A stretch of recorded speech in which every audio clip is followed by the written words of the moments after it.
12th Mass Communication, lesson number 22, New Media, the Industry. The Industry, இந்த லெசனை தான் இப்போ பார்க்க போகிறோம். New media has emerged from the print media, but its target audience is different from the print media, from that of print media. Today we have young readers getting attracted towards new media, but why should a young reader be tempted to look at a website, read in and perhaps write about it or start a blog? That's where the ability to attract readers becomes the critical issue. Also, to run website one needs finances. How is that taken care of? Let us discuss these and other related questions.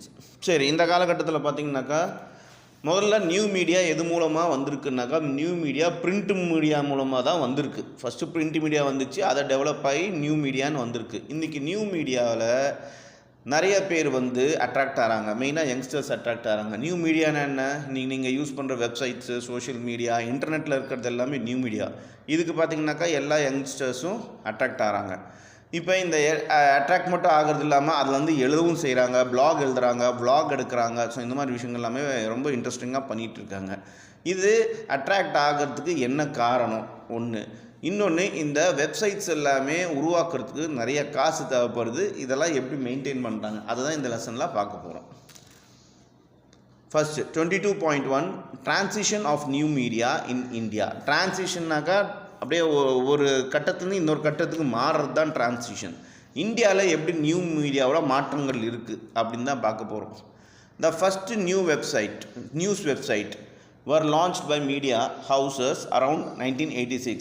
But as you have already studied, these web editions were simply replicas of the respective print edition. The function of this website was nothing more than generating awareness about the existence of these media houses. So 1986 தான் பார்த்தீங்கன்னா first ஒரு வெப்சைட்டுங்கிறது launch பண்ணுறாங்க. அதுவும் நியூஸுக்கு உண்டான website. ஆனால் இது ஒன்றும் பிரயோஜனப்படலை. ஏன்னாக்கா இந்த நியூஸ் வெப்சைட் என்னவாக இருந்துச்சுனாக்கா ஆல்ரெடி பிரிண்ட் மீடியாவில் இருந்த அதே கம்பெனி அதே நியூஸை தான் அங்கே வெப்சைட்லேயும் போட்டிருந்தாங்க. ஸோ ஒன்றும் பெருசாக அது ஜென்ரேட் ஆகலை, அதாவது பெரிய லெவலில் அட்ராக்ட் ஆகலை அப்படின்னு சொல்கிறாங்க. The actual transition in India happened after 1996 when several independent media houses tried to bring out a news website. But after 2000, most of the independent media organizations also with their website closed down. That was the time when the phenomenon of convergence became popular. Convergence means the coming together of different forms of mass media. You will learn more about this later. So 1996 தான் பார்த்திங்கனாக்கா ஒரு விஷயம் நடந்துச்சு. இந்த தனித்தனி websites எல்லாமே private media house எல்லாமே தனித்தனியாக ஆரம்பிக்கலாம் அப்படிங்கிற மாதிரி ஆரம்பிச்சுது. ஆனால் 2000க்கு அப்புறம் தான் பார்த்திங்கனாக்கா மோஸ்ட்டாக ப்ரைவேட் வெப்சைட்டு, ப்ரைவேட்டு இந்த மீடியாஸ் எல்லாமே வளர ஆரம்பிச்சிச்சு. அப்போது அந்த காலகட்டத்தில் நிறைய பழைய மீடியாஸ் எல்லாமே வெப்சைட் நடத்திட்டு க்ளோஸும் பண்ணிட்டாங்க அவங்களோடது. ஸோ இந்த மாதிரி ஒரு சேஞ்சஸ் தான் கன்வர்ஜென்ஸ்னு வந்தது. கன்வர்ஜென்ஸ்னு என்னென்னாக்கா எல்லா டைப் ஆஃப் மீடியாவும் ஒட்டுக்காக சேர்ந்து நெக்ஸ்ட் லெவலுக்கு மாறுறது தான் கன்வர்ஜென்ஸ் அப்படின்னு சொல்கிறாங்க. Next 22.2 impact of new media in India. இந்தியாவில் இந்த நியூ மீடியாவோட இம்பேக்ட் எப்படி இருந்துச்சு அது பார்க்க போகிறோம். The important question is that how did these independent media's house survive in the first place? Where did they get the money from? So முக்கியமான question என்ன வருதுனாக்கா, சரி 2000க்கு மேலே இந்த இண்டிபெண்ட் மீடியாஸ் எல்லாமே வர ஆரம்பித்தாங்க. அவங்களுக்கு காசு யார் கொடுத்தாங்க, எப்படி வந்துச்சு, எப்படி அவங்க ஃபஸ்ட் பிளேஸ்க்கு வர முடிஞ்சுது, இதுதான் ஃபஸ்ட்டு கேள்வியாக இருக்குது. These independent media houses came up because they got funds from big businessmen who also lent money to others to start their own business. For this to happen, these well-established business people must see growth potential in a new business. If they realize that they are going to get back several times of money that they are investing, they go ahead. These big businessmen are called venture capitalists. So 2000க்கு மேலே என்ன ஆச்சுனாக்கா நிறைய பணக்காரங்க எல்லாமே இப்போ இந்த ப்ரைவேட்டாக channel ஆரம்பிக்கலாம் அப்படின்னு சொன்னோடனே நிறைய பணக்காரங்க என்ன பண்ணாங்க, ஓகே எந்த சேனல் ஆரம்பித்தா யார் நல்லா பண்ணுறாங்களோ அவங்ககிட்ட வந்து பார்ட்னர் மாதிரி அவங்க வந்து காசு வந்து இன்வெஸ்ட் பண்ணலாம் அப்படின்ட்டு முடிவு பண்ணி இந்த மாதிரி தான் நீங்கள் இன்றைக்கி பார்க்குற முக்கால்வாசி ப்ரைவேட் சேனல்ஸ் பார்த்தீங்கன்னாக்கா இந்த மாதிரி எல்லாமே பிஸ்னஸ் மேன் தான் நடத்திட்டு இருக்காங்க. இதுக்கு ஒரு நல்ல எக்ஸாம்பிள் படம் வந்து தமிழில் 2 படம் வந்திருக்கு. ஒன்று கோ அப்படிங்கிற படம், அந்த ஜீவாங்கிற ஆக்டர் நடிச்சிருப்பா. அப்படி அந்த படம் தான் பார்க்கணுமே தவிர நீங்கள் ஹீரோ எல்லாம் பார்க்க தேவை கிடையாது. அந்த கதை அவ்வளோ நல்லாயிருக்கும். Full and full visual communication பற்றி மாஸ் மீடியா பற்றி தான் போட்டிருப்பாங்க. அப்புறம் கவன் அப்படிங்கிற ஒரு படம். இந்த 2 படமும் தமிழில் பார்த்தீங்கன்னாக்கா இந்த மாஸ் மீடியாக்காகவே எடுத்த படம். அதில் சுத்தமாக எல்லாமே உண்மையாகவே சொல்லுவாங்க. எப்படி மாஸ் மீடியாவில் என்னென்ன தில்லுமுள்ளு பண்ணுறாங்க எல்லாமே விஷயம் அதில் இருக்கும். ஸோ ஒரு பிஸ்னஸ்மேனோட வேலை என்னன்னாக்கா, எந்த பிஸ்னஸ் நல்லா போகுதோ அதில் காசு இன்வெஸ்ட் பண்ணுவாங்க. நல்ல காசு திருப்பி ரிட்டர்ன் வருது அப்படின்னு நினச்சாங்கனாக்கா, தெரிஞ்சிச்சுனாக்கா அதில் இன்வெஸ்ட் பண்ணுவாங்க. அந்த மாதிரி தான் 2000க்கு மேலே இந்த சேனல்ஸ் எல்லாமே டெவலப் ஆக ஆரம்பிச்சிச்சு. பணக்கார பிஸ்னஸ்காரங்க தான் இதில் இன்வெஸ்ட் பண்ண ஆரம்பித்தாங்க. அவங்களுக்கு பேர் என்ன, venture capitalist. In the case of new media, this is exactly what happened. The venture capitalists thought that new media could be a possible business option in India. It served them in 2 ways. One, through a media house. The venture capitalists had some access to the political group in the country. Secondly, new media was showing signs of earning profits through business transaction via the internet. So இதை தான் அன்றைக்கி நடந்துச்சு. என்னென்னாக்கா, பெரிய பெரிய businessman okay எதிர்காலத்தில் வந்து இந்த business நல்லா இருக்குன்னு சொல்லிட்டு எல்லாமே சேனல்ஸ்களுக்கு வந்து காசு இன்வெஸ்ட் பண்ண ஆரம்பித்தாங்க. அது அவங்களுக்கு ஒரு நல்ல பிஸ்னஸ் ஆப்பர்ச்சுனிட்டியாக இருந்துச்சு, வருமானமாக இருந்துச்சு. அது இல்லாமல் இது 2 விதத்தில் அவங்களுக்கு யூஸ் ஆச்சு. ஒன்று பார்த்திங்கனாக்கா, அந்த வெஞ்சர் கேபிட்டலிஸ்ட்டுக்கு வந்து அவங்களோட பொலிட்டிக்கல் கான்டாக்ட் கிடைக்க ஆரம்பிச்சிச்சு. நாட்டில் பார்த்திங்கனாக்கா பொலிட்டிக்கல் பெரிய பெரிய லீடர்ஸோட கான்டாக்ட் கிடைக்க ஆரம்பிச்சிச்சு. அது மட்டும் இல்லாமல் பார்த்திங்கனாக்கா இது ஒரு வகையான ப்ளஸ் பாயிண்ட் அவங்களுக்கு கிடைச்சிது. இன்னொன்று பார்த்திங்கனாக்கா, அவங்க நிறையா வந்து காசு இன்டர்நெட் மூலமாகவும் மற்ற டிரான்சாக்ஷன் மூலமாகவும் காசு சம்பாதிக்க ஆரம்பித்தாங்க அப்படின்னு சொல்கிறாங்க. But what they didn't realize at that stage that the Indian customer prefer to buy things only after seeing the product with their own eyes. In other words, in the Indian buying culture, the concept of look and feel matters a lot.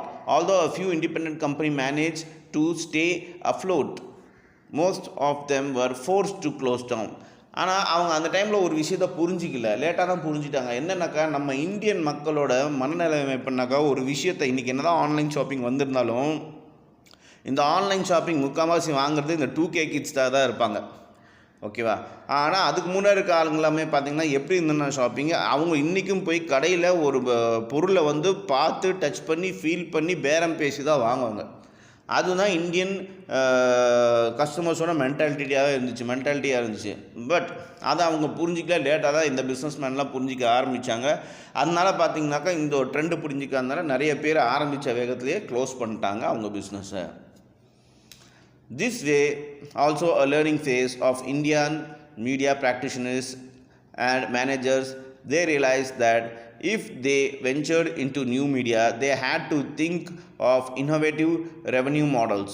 They also accepted that they had to sell content to make money, otherwise merely getting into business transaction wasn't helping them at all.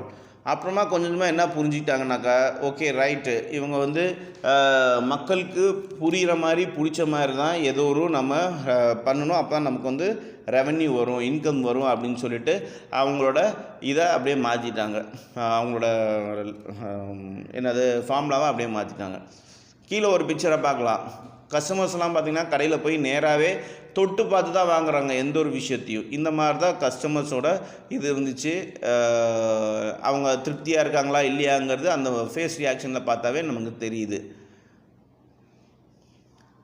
Next 22.3 new media and convergence. சரி, இந்த புது media அப்புறம் இந்த கன்வர்ஜென்ஸ்னு ஏற்கனவே சொல்லணும். அது என்னன்னு நம்ம பார்ப்போம்.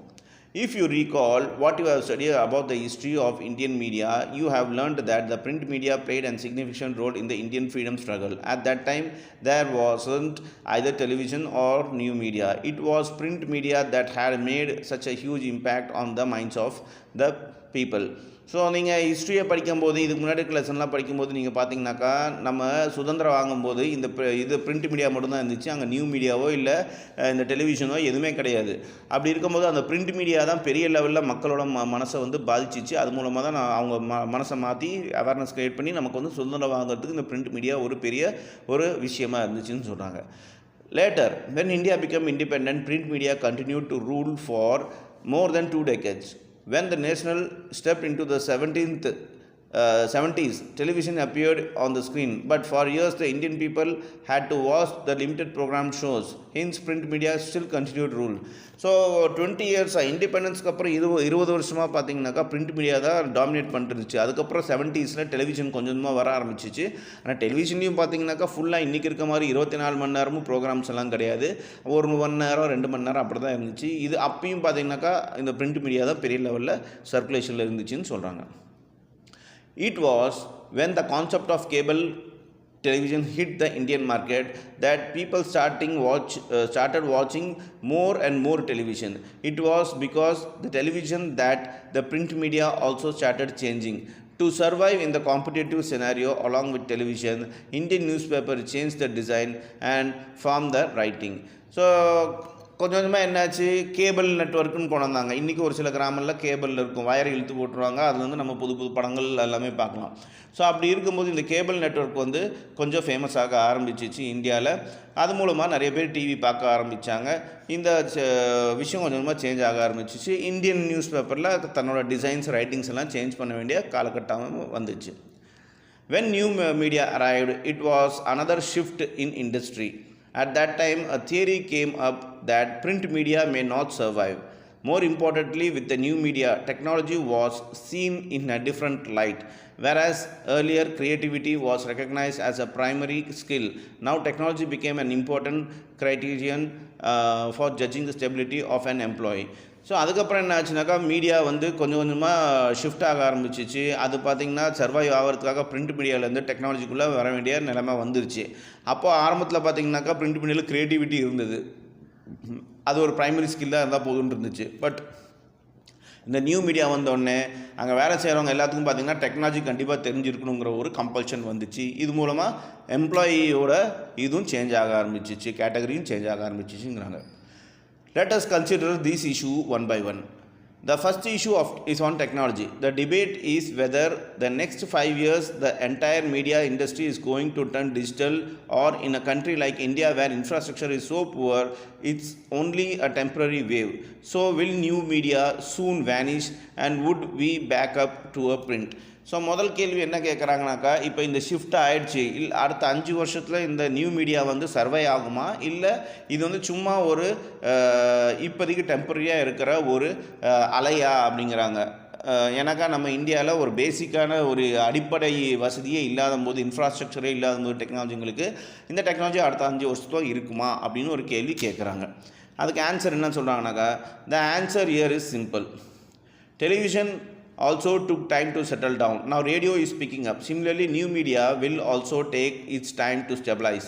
But just like television will not throw print media out of existence, similarly new media will not throw out either print media or television. All these media forms will survive, but their style may change. So என்ன சொன்னாங்கனாக்கா, ஆரம்ப காலத்தில் TV வந்தோடனே இந்த print மீடியாலாம் அழிஞ்சு போச்சு அவ்வளோதான் அப்படின்னு சொன்னாங்க.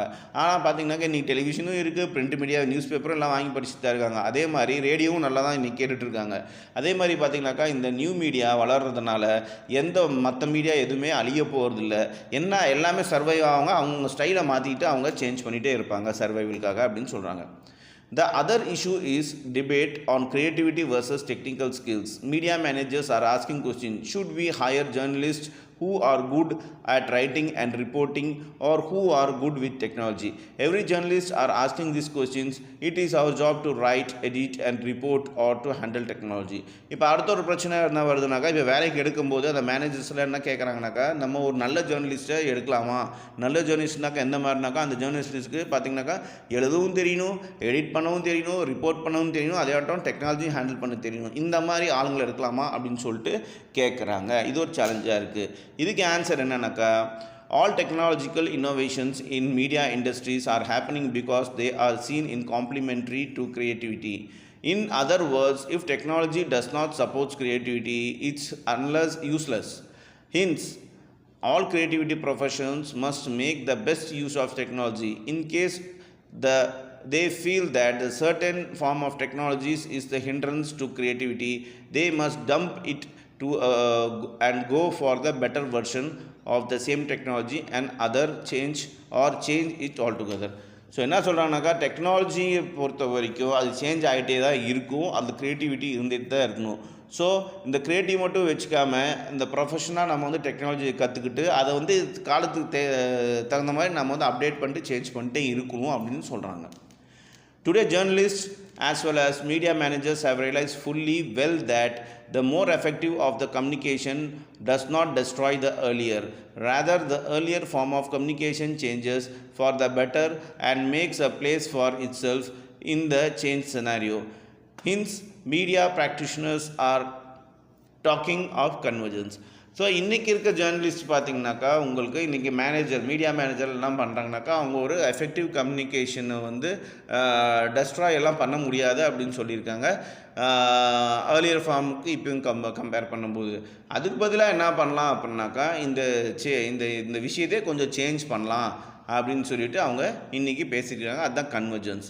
இப்போ கன்வர்ஜென்ஸ் தான் என்ன அப்படின்னு சொல்கிறாங்க. Convergence, it means that several media forms such as print, radio, television, etc. will exist simultaneously. They may have different mandates, but they will coexist nevertheless. கன்வர்ஜென்ஸ்னாக்கா எல்லா மீடியாவும் இருக்கும், எல்லாமே சர்வே ஆகும். என்னன்னாக்கா அது அப்பப்போ காலகட்டத்துக்கு தகுந்த மாதிரி அதோட இதை மாற்றிக்கிட்டே இருக்கும், அப்டேஷன் பண்ணிகிட்டே இருக்கும் அப்படின்னு சொல்கிறாங்க. Keeping this reality in mind, media organizations are also expanding and trying to bring in different elements of mass communication under the common roof. In a global media environment, we will now find more and more media organizations running print, television, radio and new media division together. So இதை மனசில் வச்சுக்கிட்டு தான் இன்றைக்கி பார்த்திங்கனாக்கா இந்த எல்லா மீடியாவும் ஒரே இடத்துல இருக்கிற மாதிரி குளோபல் மீடியா என்வாயர்மெண்ட்டு க்ரியேட் பண்ணுறதுக்காக எல்லா விஷயமும் பண்ணிகிட்ருக்காங்க அப்படின்னு சொல்கிறாங்க.